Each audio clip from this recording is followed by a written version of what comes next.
नमस्कार, मी स्वाती. स्वागत आहे तुमचं स्वातीज किचन मराठीमध्ये. तर आज आपण घरगुती पद्धतीने धने पावडर कशी बनवायची ते बघणार आहोत. चला तर मग रेसिपी बनवायला लगेचच घेऊया.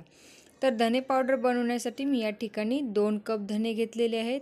आता या धन्याला आपल्याला मंद आचेवरती भाजून घ्यायचं आहे. तर साधारणतः 5 ते 7 मिनिटांपर्यंत आपल्याला याला भाजून घ्यायची आहे.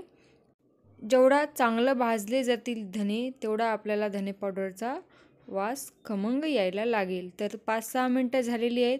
धने आपली व्यवस्थित भाजून झालेली आहे. आता याला आपण थंड करण्यासाठी एका मोठ्या प्लेटमध्ये काढून घेऊयात आणि आता हे धने थंड करण्यासाठी 5 ते 10 मिनटं ठेवून देऊयात. हे बघा, लगेचच धने आपले थंड झालेली आहेत. आता एकदम बारीक अशी आपल्याला पूड करून घ्यायची आहे.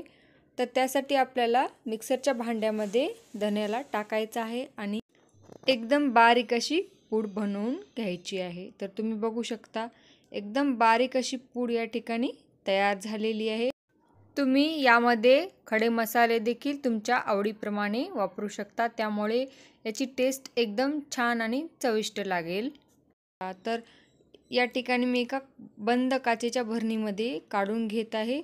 तुम्ही ही आरामशीर 2 महिने वापरू शकता. तर कशी वाटली आजची रेसिपी नक्की कमेंटमध्ये कळवा. भेटूया अशाच नवनवीन रेसिपीसोबत. तोपर्यंत बाय बाय.